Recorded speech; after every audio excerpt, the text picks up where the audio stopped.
Hi friends, welcome to Unlimited Foodies. நான் சூரியகலா விஸ்வநாதன் பேசுறேன். இன்னைக்கு நம்ம பார்க்க போற ரெசிபி வந்து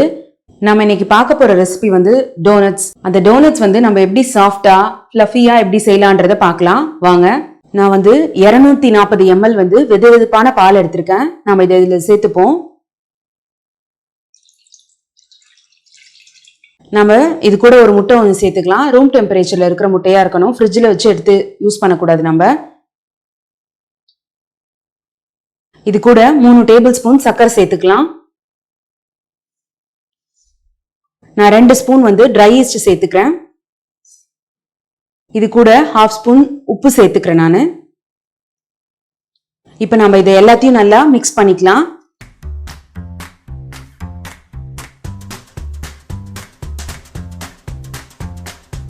இப்போ நம்ம இதை நல்லா வந்து கலந்துட்டோம். இது கூட வந்து 250 கிராம் மைதா எடுத்திருக்கேன் நான். இதை நம்ம இதில் சேர்த்துக்கலாம்.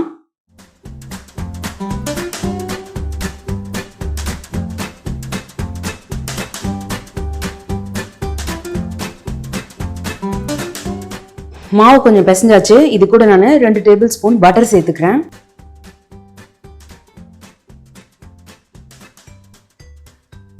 இப்போ நம்ம வந்து மாவு பிசைஞ்சிட்டோம். ஆனால் இருந்தாலும் நம்ம 5 நிமிஷம் நம்ம நல்லா வந்து இதை வந்து பிசைஞ்சு விடணும் நல்லா மாவை. அப்பதான் நல்லா சாஃப்டா வரும் நமக்கு டோனட்ஸு.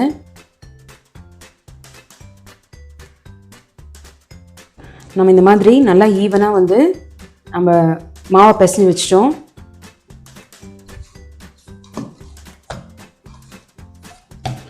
பாருங்க நல்லா அழகா வந்திருக்கு பாருங்க மாவு, நல்லா ஒட்டாத.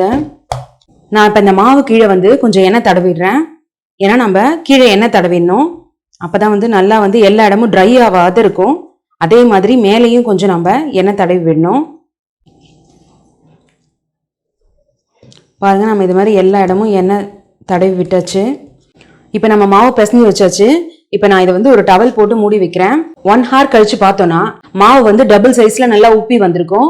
1 hour கழிச்சு பார்ப்போம் எப்படி வந்திருக்குன்னு. நம்ம வந்து டோனட்ஸ்க்கு மாவு பிசைஞ்சு வச்சு 1 hour ஆயிடுச்சு. எப்படி வந்திருக்குன்னு பார்ப்போம் வாங்க. பாருங்க நம்ம மாவு வந்து நம்ம வச்சதை விட டபுள் சைஸ் நல்லா வந்து உப்பி வெளியே வந்திருக்கு பாருங்க. இப்போ இந்த மாவை நம்ம எடுத்து டோனட் ஷேப்ல பண்ணிக்கலாம்.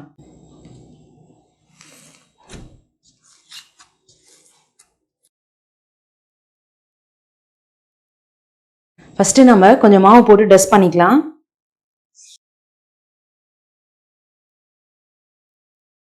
மாவு வந்து நல்லா கொஞ்சம் இப்படி இழுத்து விட்டு நல்லா வந்து நம்ம இப்போ ஒரு 2 minutes வந்து நல்லா வந்து நம்ம மாவை பிசைஞ்சு எடுத்துக்கலாம்.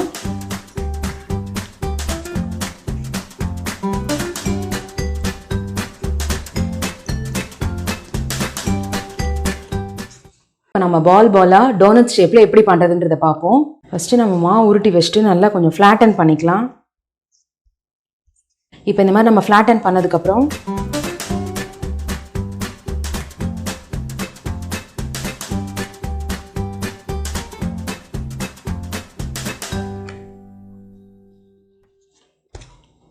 நான் மாவு வந்து மெஷர் பண்ணி ஈவனா பண்றதுக்காக, டோனட்ஸை ஈவனா பண்றதுக்காக நான் மெஷர் பண்ண போறேன். இப்போ நான் இந்த அளவுக்கு மாவு எடுத்து மெஷர் பண்ணி காட்டுறேன் பாருங்க. 50 கிராம்ஸ் வருது. நான் இப்போ வந்து எல்லாமே வந்து 50 கிராம்ஸ்க்கு நான் பாலா பிடிச்சி டோனட் ஷேப் பண்ண போறேன். உங்ககிட்ட இந்த வெயிங் மிஷின் இல்லைன்னா நீங்க வந்து பரோட்டா மாவுக்கு வந்து நம்ம மாவு எடுத்து இந்த மாதிரி கையில வச்சிருப்போம். கையில வச்சு உள்ளங்கை இந்த மாதிரி நம்ம கையில வச்சு இப்படி உள்ள மேலே எழுப்பி விடுவோம். எழுப்பிட்டா நமக்கு ஈவன் சைஸ்ல வந்து நமக்கு பால் கிடைக்கும். இந்த மாதிரி நீங்க செஞ்சுக்கோங்க, கரெக்டா இருக்கும் எல்லாமே. இதே மாதிரியே நான் எல்லா பால்ஸையும் 50 கிராம்ஸ்க்கு எடுத்து வச்சுக்க போறேன். நீங்க உங்ககிட்ட வெயிங் மிஷின் இல்லைன்னா நான் சொன்ன மெத்தடை நீங்க ஃபாலோ பண்ணிக்கோங்க. அடுத்தது இப்ப நம்ம டோனட்ஸ் எப்படி செய்யறதுன்றத பார்ப்போம். ஃப்ரெண்ட்ஸ், இப்ப நம்ம ஒரு பால் எடுத்து வச்சுக்கலாம். வச்சுட்டு நல்லா ஃபிளாட்டன் பண்ணி விடலாம். ஃபிளாட்டன் பண்ணிட்டு பாருங்க இந்த மாதிரி நான் ஃபிளாட்டன் பண்ணியிருக்கேன். இப்போ அடுத்தது வந்து நான் இந்த மாதிரி ஒரு பிளாஸ்டிக் கண்டெய்னர் எடுத்திருக்கேன். இது ஒரு உங்க வீட்டில் இந்த மாதிரி வேற ஏதாவது இருந்ததுன்னா நீங்க யூஸ் பண்ணிக்கோங்க ஹோல் போடுறதுக்கு. இப்போ நான் வந்து எப்படி செய்யறதுன்றத காமிக்கிறேன் பாருங்க. இப்போ நான் இதை ஃபிளாட்டன் பண்ணி வச்சிருக்கேன். இந்த நடுவில் வந்து நம்ம நல்லா வந்து ஃபோர்ஸாக வந்து நம்ம அழுத்தணும்னா கீழே வரைக்கும் போய் தொடும். தொட்டதுக்கு அப்புறம் நல்லா அப்படி ட்விஸ்ட் பண்ணி விட்டுட்டு இங்கே பாருங்க, ட்விஸ்ட் பண்ணோடனே அது கீழே போயிடுச்சு.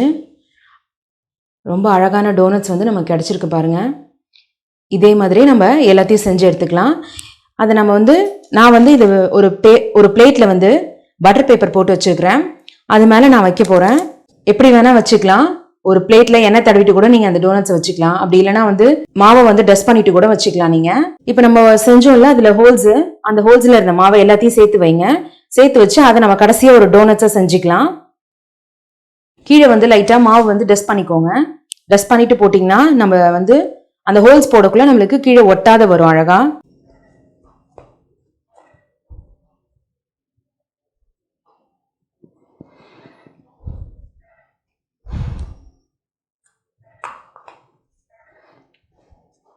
பாருங்க, இதே மாதிரி நம்ம எல்லாத்தையும் செஞ்சு எடுத்துக்கலாம். ஃப்ரெண்ட்ஸ், நம்ம டோனட் ஷேப்புக்கு பண்ணி வச்சாச்சு. இதை நம்ம ஒரு கிளாத் போட்டு மூடி வைப்போம். 15 மினிட்ஸ் கழிச்சு எப்படி வந்திருக்குன்னு பார்ப்போம். டபுள் சைஸ் ஆயிருக்கும். அதுக்கப்புறம் நம்ம ஃப்ரை பண்ணி எடுத்துக்கலாம். ஃப்ரெண்ட்ஸ், இப்போ நம்ம வச்சு 15 மினிட்ஸ் ஆயிடுச்சு. இப்போ நம்ம இதை எப்படி வந்திருக்குன்னு பார்ப்போம். பாருங்க, நல்லா டபுள் சைஸ்ல வந்திருக்கு. இப்போ இதை நம்ம எப்படி ஃப்ரை பண்றதுன்றத பார்க்கலாம் வாங்க. பாருங்க, இது நம்ம வச்சதை விட டபுள் ஆகி எவ்வளோ நல்லா கிட்ட க்ளோஸாக இருக்குது பாருங்க. ஒரு டோனட்டுக்கும் இன்னொரு டோனட்டுக்கும் கிட்ட.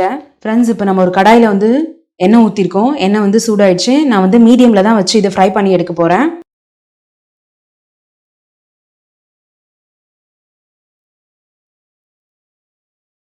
ஃப்ரெண்ட்ஸ், நம்ம இப்போ வந்து டோனட்ஸ் போட்டிருக்கோம். இதை உடனே நம்ம திருப்ப தேவையில்ல. இப்போ இது ஒரு சைடு வந்து நல்லா கோல்டன் ப்ரௌன் வரும். அதுக்கப்புறமா நம்ம திருப்பி விட்டுக்கலாம். எல்லாத்தையுமே ஒரே டைம்லேயே திருப்பி விட்டுக்கிட்டா ஒரே மாதிரி ஈவனாக இருக்கும் எல்லாமே. நம்ம இந்த டோனட்ஸ் வந்து பேக்கரியில் தான் நம்ம சாப்பிட்ருப்போம். ஆனால் இது வீட்டில் செஞ்சு சாப்பிட்டா ரொம்ப டேஸ்ட்டாக இருக்கும். நல்ல சாஃப்டாக இருக்கும் ஃப்ரெண்ட்ஸ் இந்த டோனட்ஸ். இது நான் சொன்ன ஸ்டெப்ஸ் மாதிரி நீங்கள் செஞ்சு பார்த்தீங்கன்னா ரொம்ப வந்து சாஃப்டாகவும் ஃப்ளஃபியாகவும் இருக்கும். கண்டிப்பாக இதை ட்ரை பண்ணி பாருங்கள் உங்கள் வீட்டில். ஃப்ரெண்ட்ஸ், இப்போ பாருங்கள், ஒரு பக்கம் நல்லா வந்து கோல்டன் ப்ரௌன் வந்திருக்கு. பார்த்தாலே உங்களுக்கு தெரியும்.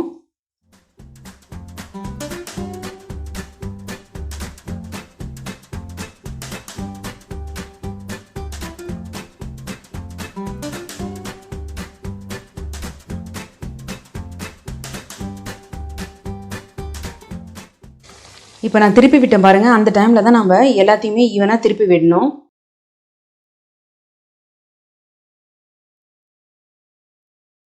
எந்த அளவுக்கு நல்லா உப்பி ஃப்ளஃபியாக இருக்குது பாருங்க. நான் எடுத்து காமிக்கிறேன் பாருங்க. பாருங்க, சூப்பரான டோனட்ஸ் வந்து ரெடி ஆயிடுச்சு.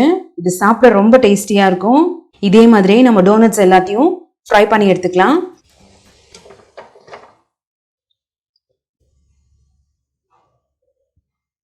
ஃப்ரெண்ட்ஸ், சாஃப்டான டோனட்ஸ் வந்து ரெடி ஆயிடுச்சு.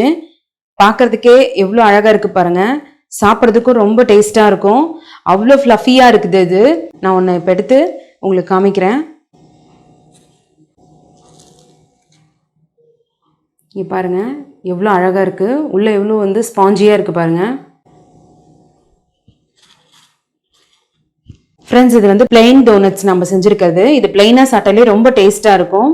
சுகர் கொஞ்சம் மைல்டாக தான் இருக்கும். ஆனால் ரொம்ப சாப்பிட்றதுக்கு ரொம்ப டேஸ்ட்டாக இருக்கும்.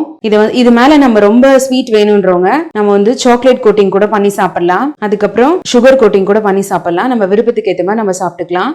இப்போ நான் உங்களுக்கு வந்து சுகர் கோட்டிங் எப்படி பண்ணுறதுன்றது காமிக்கிறேன் பாருங்க. ஃப்ரெண்ட்ஸ், இப்போ நான் டோனட்ஸ் மேலே சுகர் கோட் பண்ண போகிறேன்.